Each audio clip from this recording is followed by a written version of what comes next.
দেখো গ্যাসের যা অবস্থা, গ্যাস নেই, খুবই কষ্টকর ব্যাপার। কবে বুক করতে পারবো জানি না।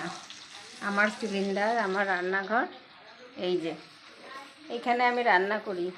আমার সিলিন্ডারও প্রায় শেষ, কিন্তু এই গ্যাসটা হচ্ছে আমার ভাড়াটে একটা ছেলে থাকে।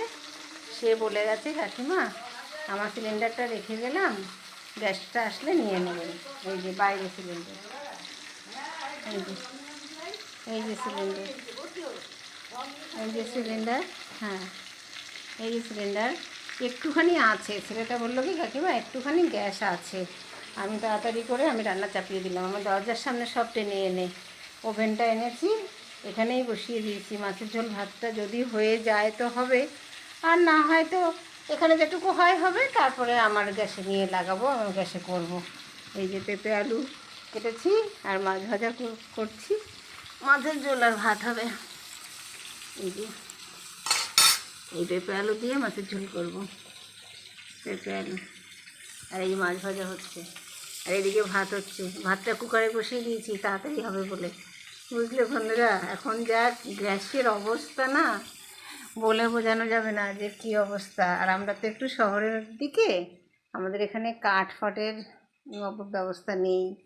মানে যদি গিয়ে গ্যাস একান্তই না পাই, তাহলে আমাদেরকে বোধহয় কিনে খাবার খেতে হবে।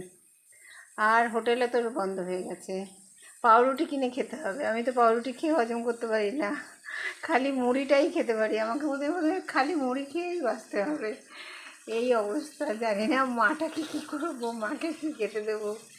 হাসছি কিন্তু আমার কষ্ট হচ্ছে যে কী হবে, কি করব। কতটুকু আছে গ্যাস জানি না, আমারও কতটুকু আছে, এটা কতটুকু আছে, এটারও কতটুকু আছে। এই যে আমার মা শুয়ে আছে, সকালে টিফিন হয়ে গেছে, দুবার চা খেয়েছে, একটুখানি বেলের শরবত খেয়েছে, দিদি এনেছিল সেই বেলটা আজকে শরবত করেছি। আর পরে মুখে মুড়ি মেখে দিলাম, আলু সেদ্ধ করে মুড়ি মেখেছি, মাও খেয়েছে আমিও খেয়েছি। আর এখন এই আকাশের গ্যাসে তাড়াতাড়ি করে ভাত বসিয়ে দিলাম, রান্নাটা করে নিই, তারপর দেখা যাবে আর কিছু হবে কি না। আর বিকেলে কী খাবো সেটা পরে দেখা যাবে। এখন দুপুরের মতন তো আকাশের গ্যাসে করে নিই। আমারও গ্যাস আর একটুখানি আছে, বোধহয় 1-2 দিন হবে, এখনও বুক করতে পারছি না। 13 তারিখে বললো 16 তারিখে বুকটা নেবে। 16 তারিখ থেকে চেষ্টা করেই যাচ্ছি, এখনও বুক নিচ্ছে না। পাবো কবে তো ঠিকই নেই। কী যে করবো, মাথা খারাপ হয়ে যাচ্ছে। গ্যাস না পাওয়া গেলে বন্ধু কী করবো তোমরা বলো। যারা গ্রামের দিকে